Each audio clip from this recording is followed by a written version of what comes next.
Good morning, Deputy Prime Minister Hui, Vice Minister Hai, distinguished colleagues, ladies and gentlemen. It's a real pleasure for me to be here today at this forum. So as the title indicates, I will speak to something that both Vice Minister Hai and Deputy Minister Son spoke about, which is the trade tensions. And in particular, I would like to talk about the implications and options that these tensions offer for Vietnam at the current juncture. So I will speak in three parts. First, to talk a little bit about the facts. What are these trade tensions, and where do things stand today? Now, as I'll mention, there's some uncertainty about this, and the Deputy Minister spoke to this when he mentioned the outcome of the G20. Second, I'll talk about some of the impacts of this on Vietnam, as has been estimated by some work that colleagues of mine at the World Bank have done. And finally, and most importantly, I'll speak a little bit about the options for Vietnam, the policy options. So first, in terms of the facts, it's important to put this in context, that what we are seeing in terms of the tensions between the United States and China on trade is occurring against the backdrop of a slowdown in global trade. Now, the left-hand side panel there, you'll see tracks an index of world trade. And what you see very clearly is a break in that trend around the time of the global financial crisis in 2008. So what you see is obviously a dramatic drop-off at the time of the global financial crisis, and then a recovery, but the trend after that recovery is much slower than the pace in the early 2000s. So that's one of the things to keep in mind. That's what we call the secular slowdown in global trade. On the right-hand side there, what you see is that beginning in about the middle of, early in the towards about the first quarter of 2018, is that you also started seeing global trade slow down again. So you had a very nice recovery in 2017, but then that orange line is tracking global export orders, and you see it starting to decline and approaching about the level of 50, which is neither expansion nor contraction, by about August, and that is telling you the impact of some of these trade tensions that they were already beginning to have on global trade. So one part of what is going on is that global trade is already weak, and it started weakening even further as a result of these trade tensions. So what exactly are these trade tensions? And this slide summarizes what we know so far. So on the top you have the tariffs imposed by the US on Chinese imports, increasing from a very small amount on the extreme left, which applied to steel and aluminum, increasing to cover about little over $250 billion of Chinese imports into the US.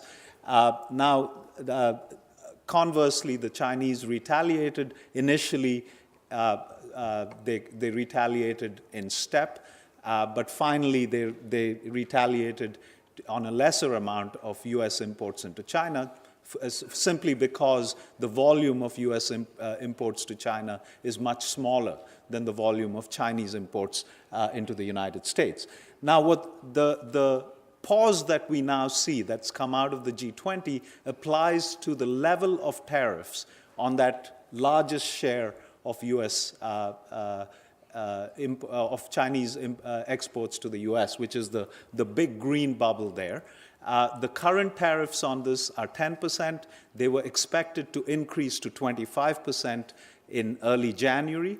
What has been agreed at the G20 last week is that there will be a pause on this for a further 90 days on an increase in that from 10% to 25%. So that's, and then of course, any retaliation from China has also been postponed.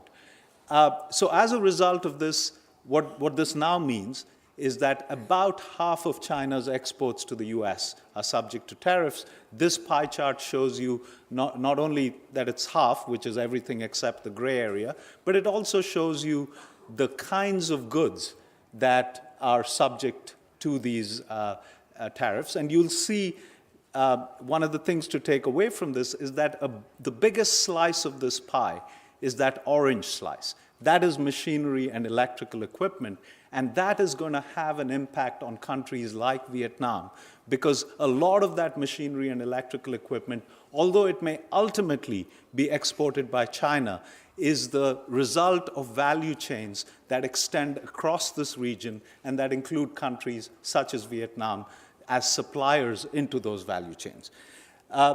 What you also see is, and I mentioned this before, that that US exports much less to China than China exports to the US. That is the source, obviously, of the bilateral trade deficit that the US runs with China. And as a result, almost 2/3 of US exports to China are now subject to increased tariffs.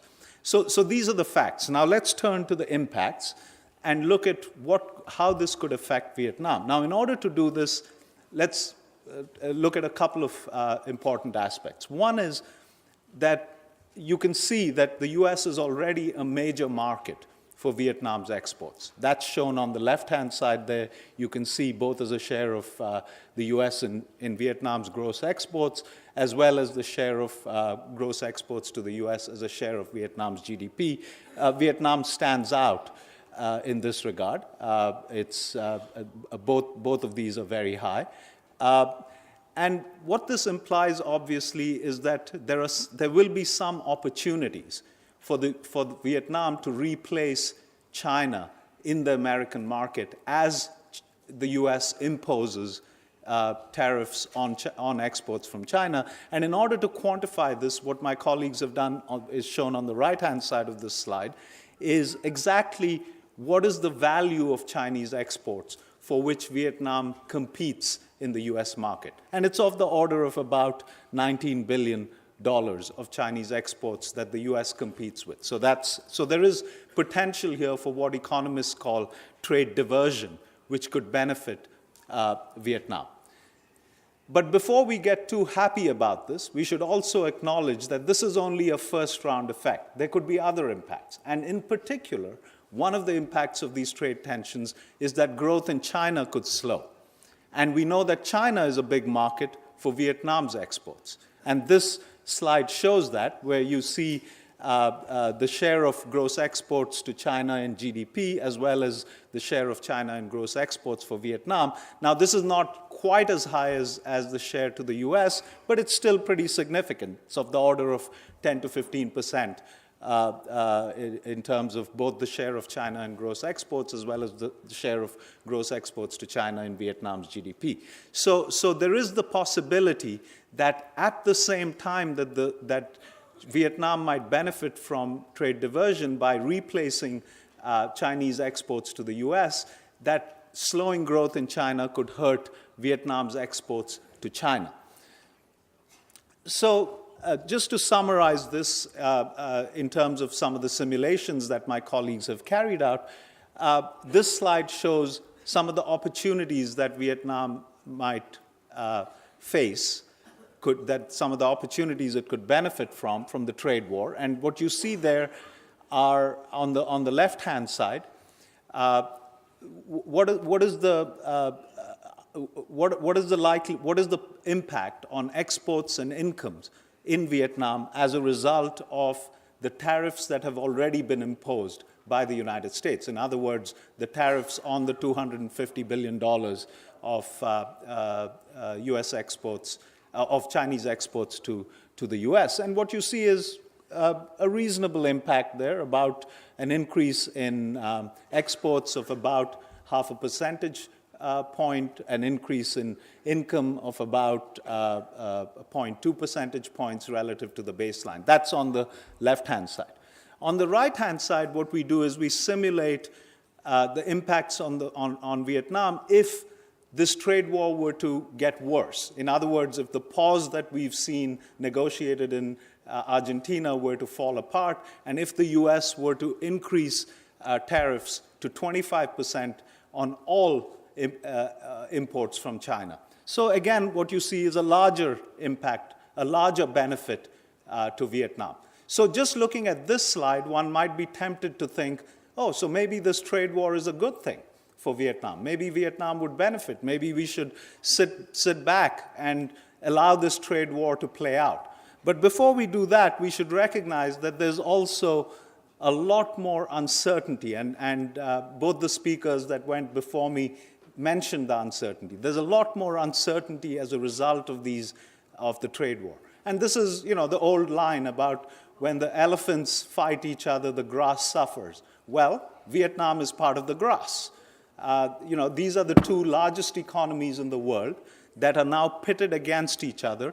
And as a result of that, one of the things that does is there's much greater uncertainty about global growth, about trade. I mentioned at the very outset how global trade had already been slowing over a long period.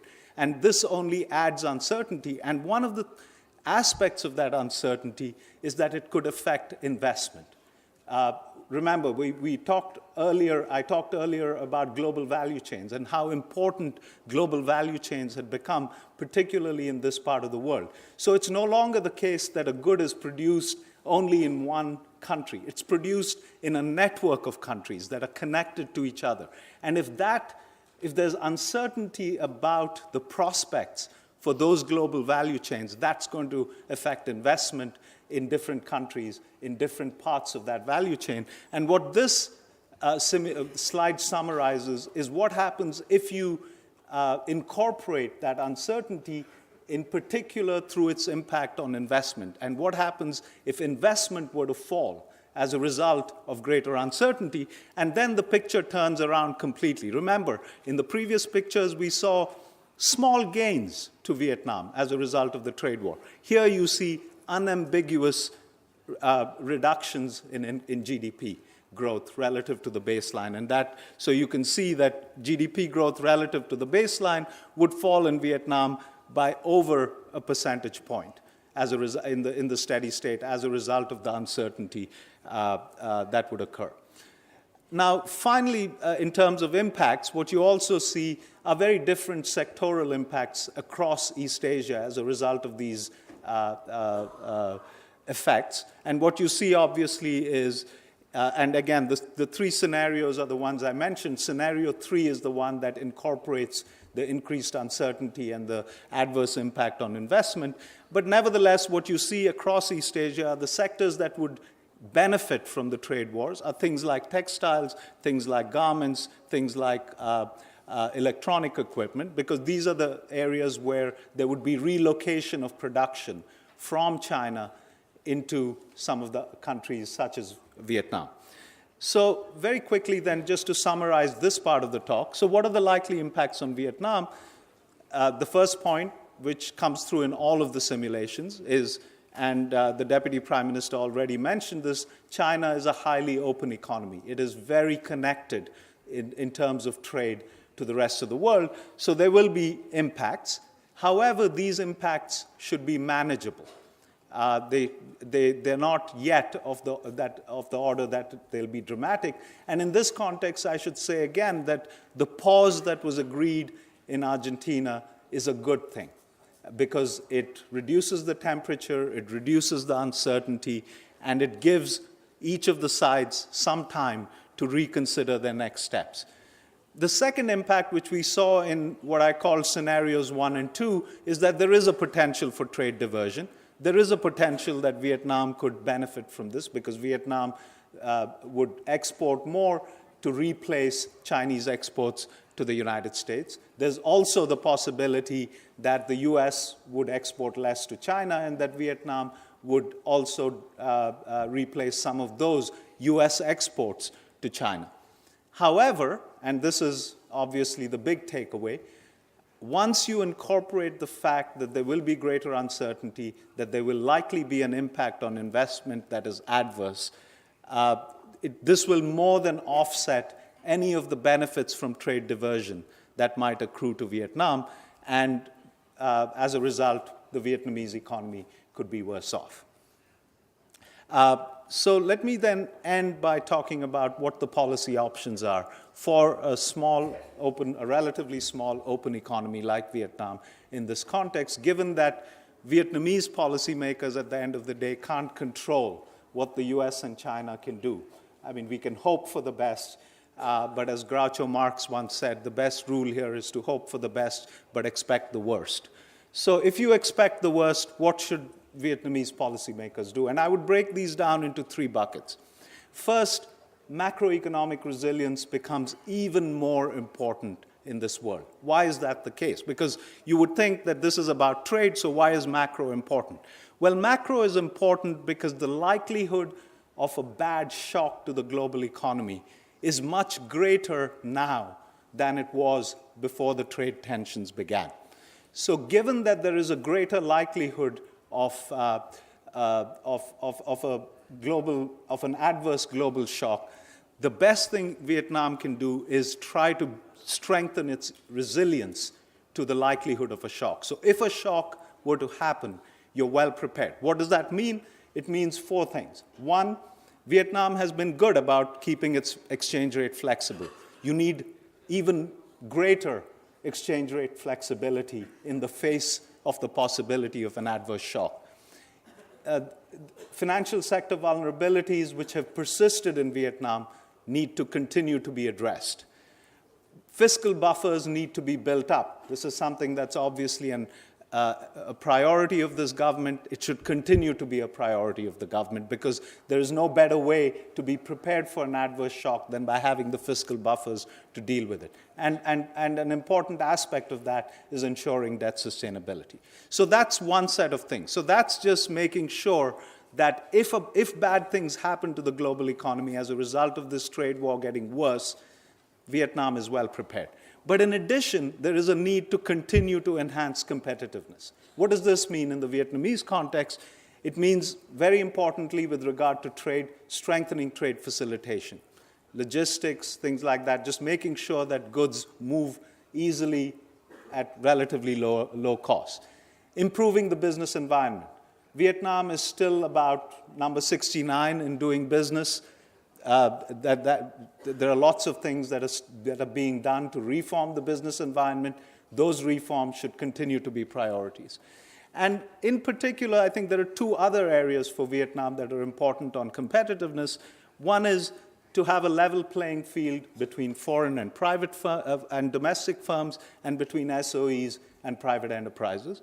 And finally, it'll be important to continue to strengthen the links between foreign direct investment and local suppliers. Finally, the third area that's important in terms of for Vietnam in the face of these trade tensions is to look for ways to continue to deepen trade and investment reform. As we heard before, Vietnam has been an exemplar in the way in which it's opened up its economy. And it's in a part of the world whose growth and development have been founded on opening up to trade and investment. Those efforts need to continue irrespective of what happens between the United States and China in terms of what they decide to do vis-a-vis each other. So what does this imply? It implies 4 things again. 1, addressing non-tariff distortions to trade. So Vietnam has opened up a lot in terms of reducing tariffs, but there are still non-tariff barriers that can be addressed. Second, services reform is a very important priority for countries like Vietnam. We heard a lot of mention of the Fourth Industrial Revolution. An important aspect of the Fourth Industrial Revolution is the blurring between services and manufacturing. So it's no longer that manufacturing is all about putting goods together and selling them. Increasingly, goods have a very important component of services. And yet, this region remains very closed with regard to services trade. And so that's an area for additional reform. Third, Vietnam needs to continue to look for ways to deepen regional and global integration, even though there may be all of these tensions elsewhere in the world. And again, CPTPP is an excellent start in that regard. The EVFTA is an excellent start in that regard. So implementation of those agreements should be a priority, even while looking for other ways, such as RCEP, the conclusion of RCEP, which has the potential of creating an even larger integrated market that includes India and China. And finally, Vietnam should continue to be a leader in stressing its commitment to the rules-based trading system. Yes, there are calls for reforming the WTO. Yes, there are calls for new ways of regulating trade. And Vietnam, given how much of its success has come from this system and from the way in which this system has been implemented through the WTO, should continue to be a leader in efforts to take this forward and to reform it as required. Thank you very much.